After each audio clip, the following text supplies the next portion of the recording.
Hey there, Andrea Seydel here. I am so excited to be back. So if you're listening to this on the Live Life Happy podcast, it's been a while. I haven't been here in the podcast world. I think that COVID really had this thing where I kind of stepped a little bit away from a few things and just kind of prioritized things in my life. And I have to say that I missed it. I didn't stop reading. I have to say, I have a whole reservoir of books that I have highlighted. So I am back in action. So I plan to come on here and do our wonderful book summaries, pull out all the actionable nuggets, all the positive psychology, so that you can put the practice or you can put that knowledge into practice right away. So I always say that if something sparks your interest, to support the author and purchase the book, because let's face it, I know firsthand as an author and helping so many other people write their books, how much love, attention, expertise, knowledge, and experience and time and energy go into writing these books. So please, please, please, if something sparks your interest, please support the author and purchase the book. Of course, this is just me like taking this books, these amazing books that I've read,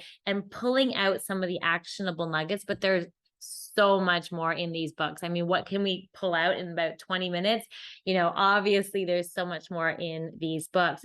So today I highlighted such a great book. It is called The Power of Regret: How Looking Backwards Moves Us Forward. And it's by Daniel Pink. Such a good book.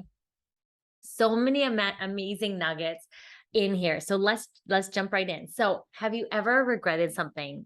I know I have. Have you ever had that disappointment where you're like, oh my gosh, if only it went this way, or if only I did this, then this would happen. Or perhaps maybe you feel, regret for not traveling more when you're younger, or maybe you saw someone from across the room and you're like, hey, that person is super cute, and you didn't approach them or you didn't ask them for their number. So it's things like this. It happens, right? You might feel that sense of disappointment in your life. Where have you been disappointed in your life, right? Where have you wished that you had made different choices or that things are a little bit different? So do you have regret?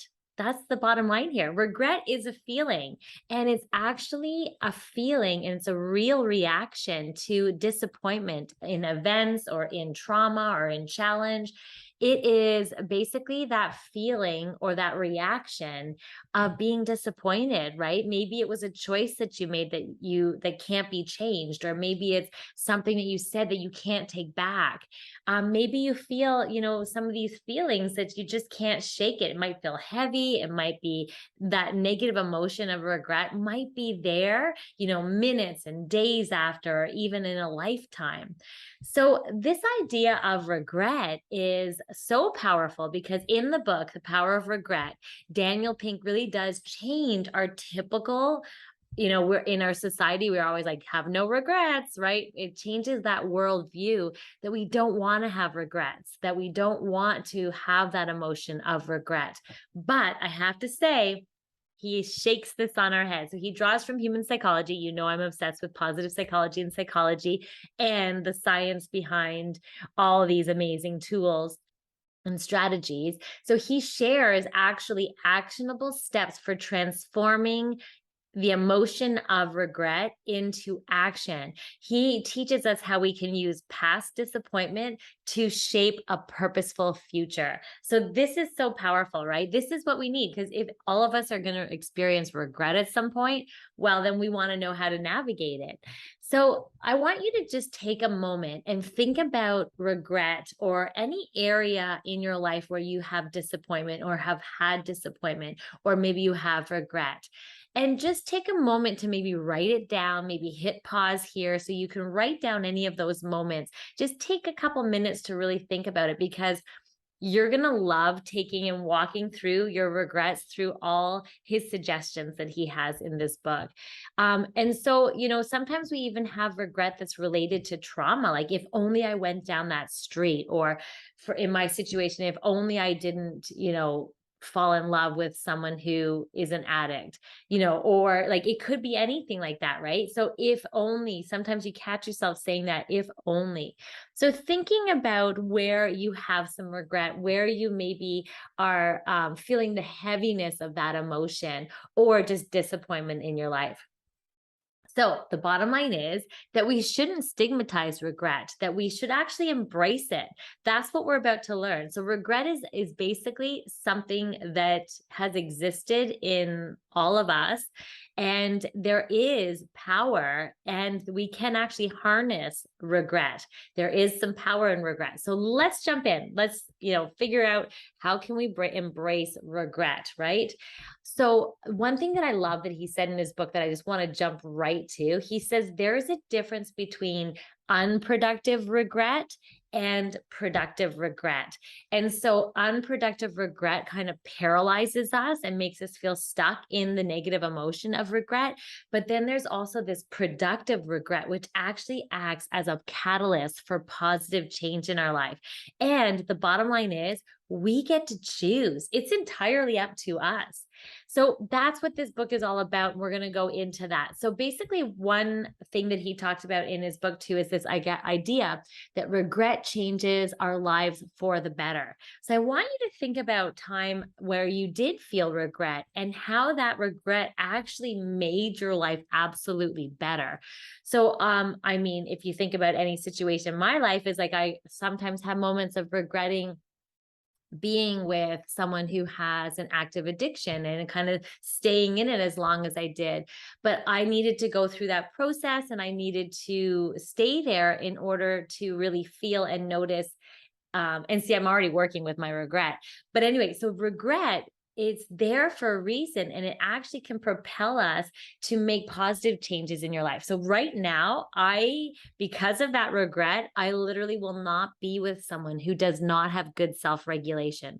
I will be on high alert in the future of anyone I go out on dates with. Anyone that I am with has to fall in that category. So I've learned from regret. I really turned it into making my life better and hiring my standards of who it is that I'm with, that I'm dating with, that I'm partnering with.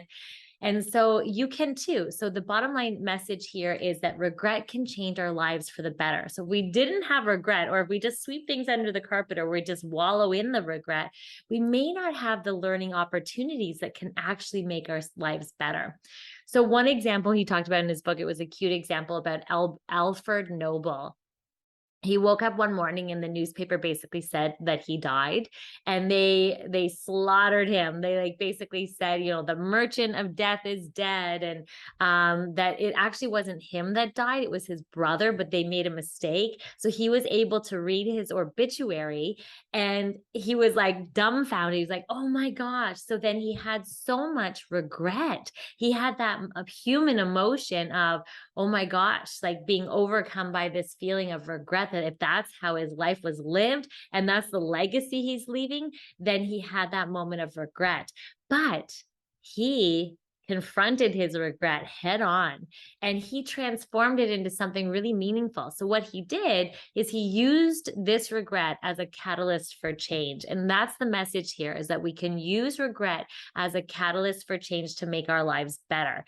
And his life was never the same the moment after that. So what he did is 8 years later, he actually did pass away, but he created a legacy because he basically donated his fortune to create the now famous series of prizes that award people who are doing amazing things in this world, that are, the people who are the greatest benefits for mankind. He created the Nobel Prizes, so the Nobel Peace Prize and all of that. So he suddenly changed he turned his regret into a catalyst for positive change.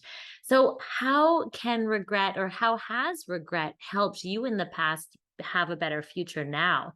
And then how can we use regret that we're feeling in this moment to help us be a catalyst for positive change?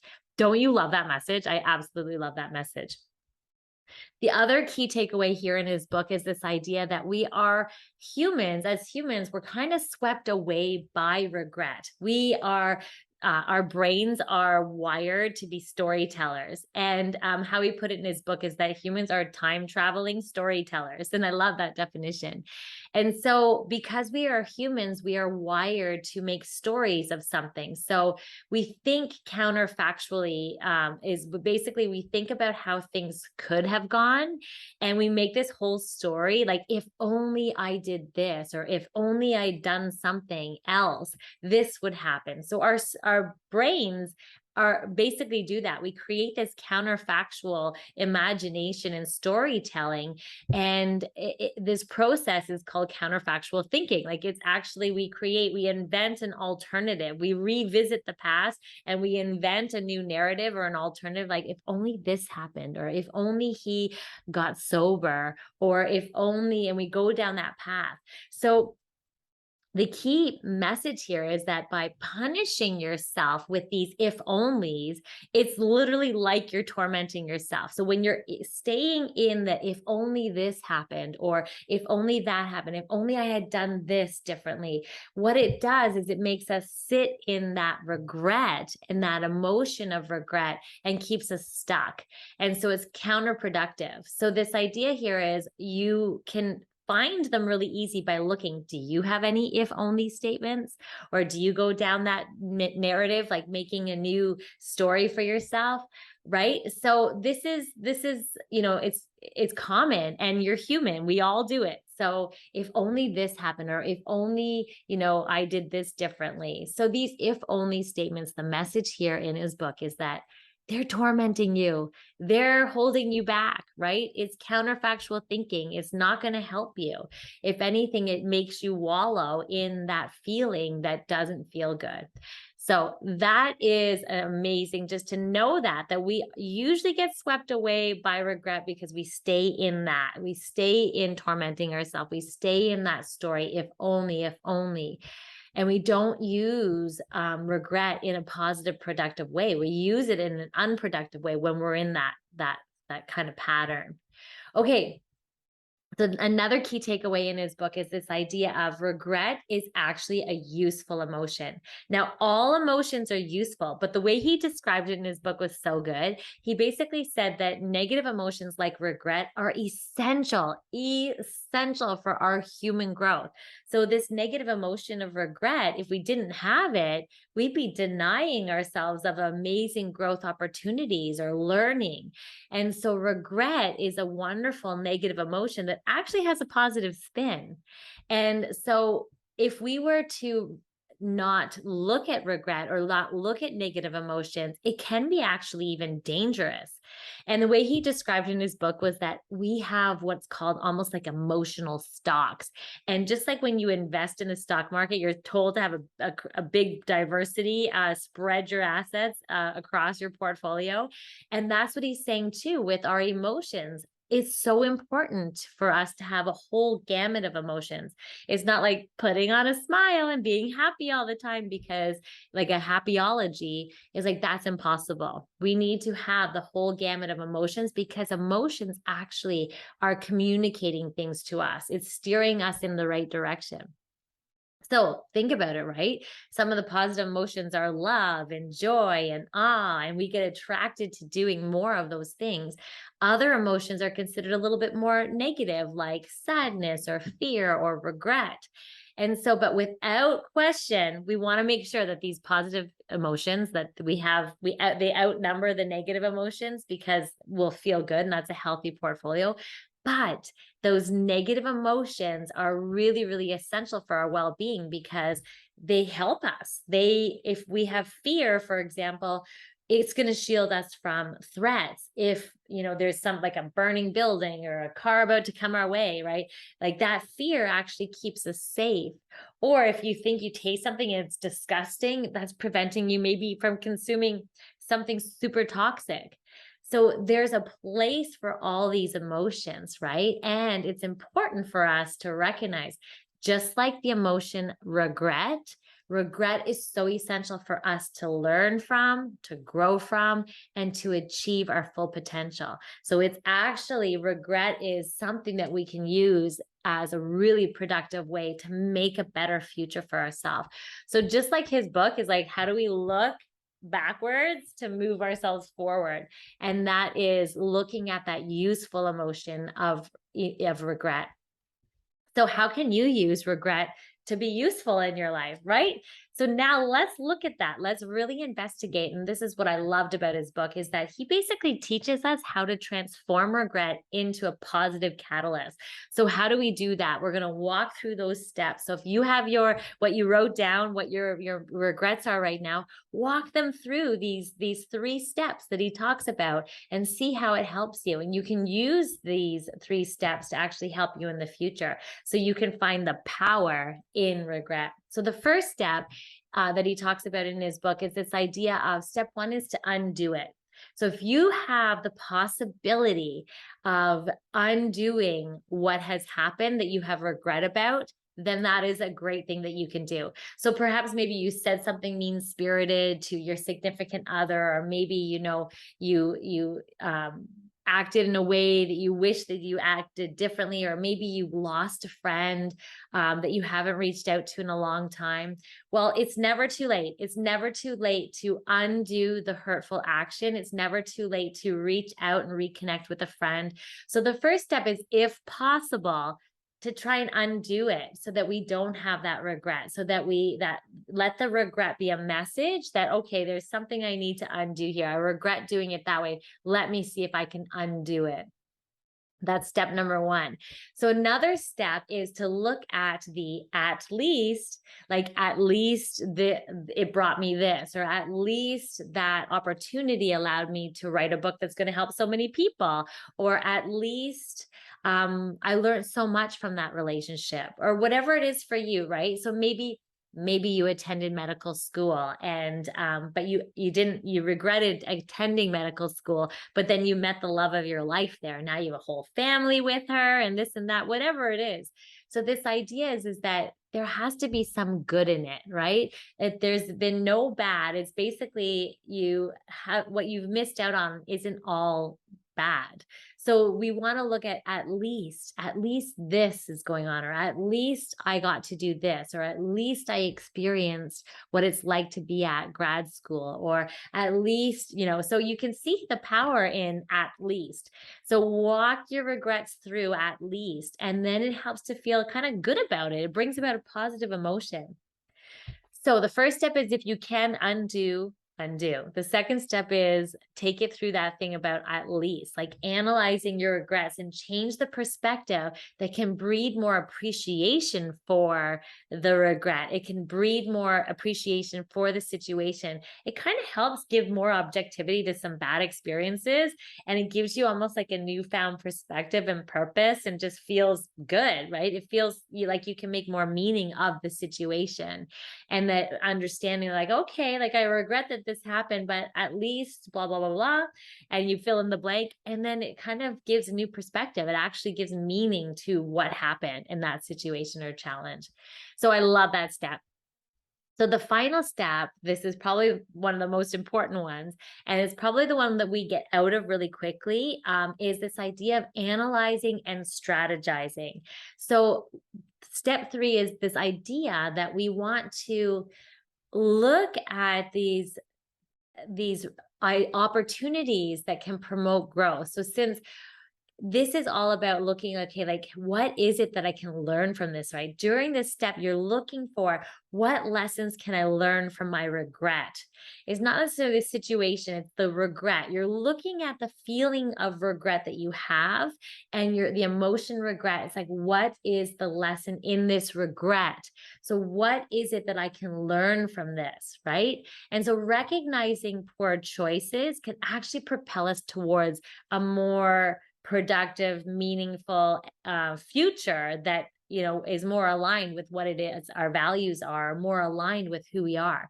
So if we look at the regret and we think, what are the lessons that we can learn from this regret, and just recognizing when maybe we've made choices that are out of line, this can really propel us towards, you can tell, right, move us like we're analyzing it. We're really looking at like, okay, well, where's this regret coming from? Okay, maybe I want to change this, or what can I learn from this? Is how do I want to move forward? I know this is a lot, but so powerful, right? And so much goodness in this learning.